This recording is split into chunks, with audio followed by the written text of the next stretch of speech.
শুভ সকাল আমার প্রিয় পরিবার, কেমন আছেন সবাই? আশা করি ভালো আছেন আর সুস্থ আছেন। আর আমরাও আপনাদের ভালোবাসায় খুব ভালো আছি।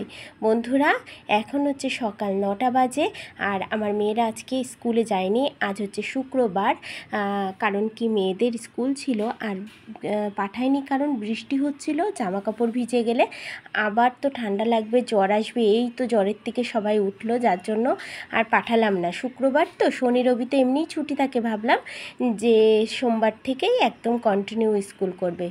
এবার বড় মেয়ে গেছিলো পড়তে আর ছোটো মেয়ে আমার ক্যামেরাটা ধরেছে। আমি এই যে পুরো ঝেড়ে নিচ্ছি, কেন কি এই আজকে আমি ভয়েস দিচ্ছি, আজকে তো রাখি পূর্ণিমা আর রাখি পূর্ণিমার দিন তো ঝুল ঝাড়া যাবে না, তাই গতকাল আমি ঝেড়ে পরিষ্কার করে ফেলেছি একদম পুরো বাড়ি ঝকঝকে তকতকে করে। আর যেহেতু নিরামিষ এখন রান্না হচ্ছে, রান্নার অতটা বেশি ঝামেলা নেই আমার, কেন কি খুব একটা ঝামেলা আমার মনে হচ্ছে না এই নিরামিষে।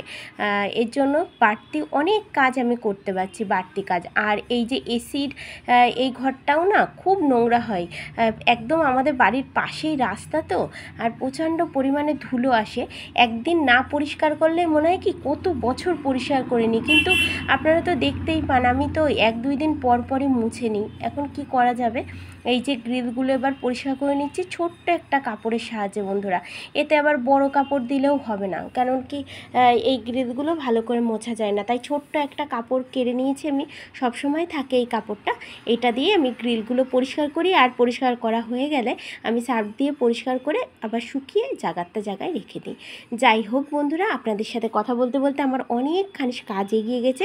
আর এই দেখুন, সামনেই তো পুজো চলে আসছে আর পর্দাগুলো কিন্তু কাচতেই হবে। তা ভাবছি কি আর 2 দিন পরে কাচি, কেন কি এখনও তো ঠিক সময় এসে পারেনি, যার জন্য পর্দার উপরে যে ঝুলগুলো হয়েছিল বন্ধুরা, সেগুলো আমি কাপড়টার সাহায্যে মুছে নিয়েছি। আর দেখুন আমার হাজব্যান্ড কত বাজার নিয়ে এসছে, কেন কি আমার হাজব্যান্ড এখন বাজারে গেলে সবজি একবারে বেশি করে কিনে নিয়ে আসছে, যেহেতু প্রত্যেক দিনই তো সবজি রান্না হচ্ছে এই জন্য। আর এই যে আমি চলে এসেছি হচ্ছে রান্নাঘরে, এসে আমি এই যে বোতলটা বসিয়ে দিয়েছি অ্যাকোয়াগার্ডের নিচেই, জলটা ফুটতে লাগুক। এইদিকে আমি ভাতও বসিয়ে দিয়েছি, আপনাদেরকে আমি পরে দেখাচ্ছি।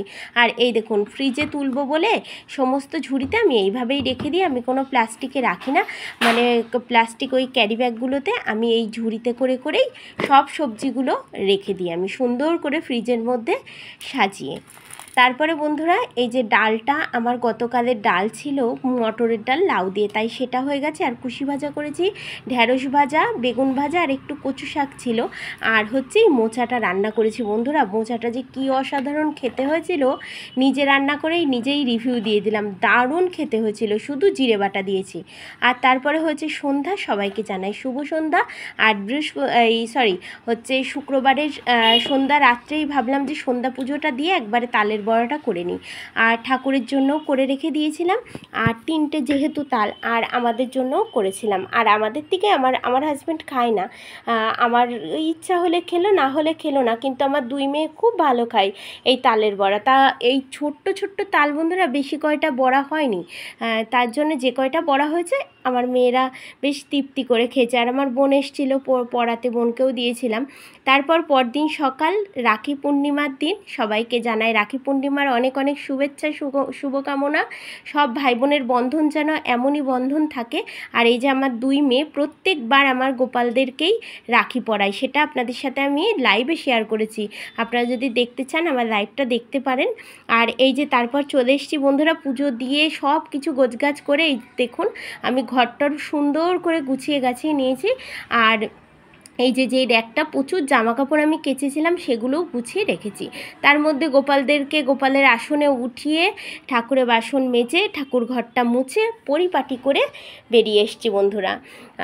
আর হচ্ছে এবার তরকারি কেটে নিয়েছি, পেঁপে ছেঁচকি আর বেগুন লম্বা লম্বা করে কেটেছি। আর ওই পাশে কিন্তু আমার মটরের ডাল সেদ্ধ হচ্ছে।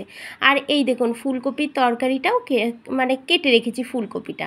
তারপর চলে এসেছি বন্ধুরা ঘর ঝাড় দিতে। বারান্দা ওই পাশের ঘরটা ঘরটা মেয়েদের সব ঝাড় দিয়ে কমপ্লিট করা হয়ে গেছে। শুধু বাকি ছিল হচ্ছে এই যে এই বড় ঘরটা, এই আমার হাজব্যান্ডের ঘরটা। এই ঘরটাই সুন্দর করে এবারটা ঝাড় দিয়ে নিচ্ছে। আর আমি কিন্তু পরে মুছে নিয়েছি। গতকাল যে ব্লগে আমি মোছাটা শেয়ার করেছি বলে আজকে আর শেয়ার করিনি বন্ধুরা। আর এই যে বারান্দায় আমি গাছগুলো দিয়ে দিয়েছি, টেবিলের পরে একটু বাতাস লাগলে অনেক সতেজ থাকে। আর এই দেখুন বারান্দাটাও আমি সুন্দর করে গুছিয়ে গাছিয়ে নিয়েছি। ফ্রেন্ডস, আজকে হচ্ছে রাখি পূর্ণিমা। আর রাখি পূর্ণিমার শুভেচ্ছা ও শুভকামনা প্রত্যেককে থাকলো, এবং সব ভাই বোনের বন্ধন যেন অটুট থাকে সারা জীবন, এই কামনাই করি। আর আমার সমস্ত কাজকর্ম হয়ে গেছে বন্ধুরা, এখন করছি আমি রান্না। আপনারা ব্লগটা দেখতে থাকুন, খুব সাধারণ একটা ব্লগ, আশা করি ভালো লাগবে। আর ভালো লাগলে একটা লাইক, কমেন্ট, শেয়ার আর সাবস্ক্রাইব করে আমার পাশে থাকবেন। তাহলে চলুন বন্ধুরা, আবার পরে আসছি। আর তারপর চলে আসলাম রান্নাঘরে। আর এই যে পেঁপে ছিচকিটা কিন্তু এদিকে হয়ে যাচ্ছিল, সর্ষে শুকনো ঝাল ফোড়ন আর বেগুনটাও ভাজা হয়েছে। আর দেখুন বন্ধুরা, ডালটা আমি সাতলাচ্ছি এখন, আর সেদ্ধ কিন্তু আমার হয়ে গেছে। আর যেই পেঁপে ছিচকিটা আমার হয়ে যাবে তখনই আমি এই তেলেই ফোড়ন দিয়ে ওর ভেতরে ঢেলে দেবো, মানে আজকে কমে ছেড়ে দিয়েছি। তারপর চলে এসেছি এই যে মেয়েদের ঘরটাও গুছিয়ে নিয়েছি। আর আমার দুই মেয়ে দেখুন, আমার হাজব্যান্ড এই যে খ্রিস্টান পাথরের এই মালাগুলো না খুব সুন্দর করতে পারে, এই ঠাকুরের জন্য করে দেয় মাঝে মাঝে, ব্রেসলেট তৈরি করতে পারে। তা আমার দুই মেয়েও আবার ওর বাবার একটু ধারা পেয়েছে, দুইজনেই করছিল। যাই হোক, এই দেখুন বন্ধুরা রান্না হয়ে গেছে। তাহলে বন্ধুরা ব্লগটা এখানেই শেষ করছি। এই যে খেতে দিচ্ছে আমার হাজব্যান্ডকে, এটা দিয়েই শেষ করলাম ব্লগটা। তাহলে বন্ধুরা ভালো থাকবেন সবাই, সুস্থ থাকবেন। আবার দেখা হচ্ছে আগামীকাল একটি ব্লগের সাথে। আর আমার চ্যানেলের ভিডিওগুলো যদি আপনাদের ভালো লেগে থাকে, একটা লাইক, কমেন্ট, শেয়ার আর সাবস্ক্রাইব করে আমার পাশে থাকবেন, আমার বন্ধু হবেন। যারা নতুন দেখছেন তাদেরকে আমি অনুরোধ করব, প্লিজ সাবস্ক্রাইব করে আমার পাশে থাকবেন। তাহলে বন্ধুরা এখনকার মতো বাই বাই। আর কমেন্ট করে জানাবেন কেমন লাগলো ভিডিওটা।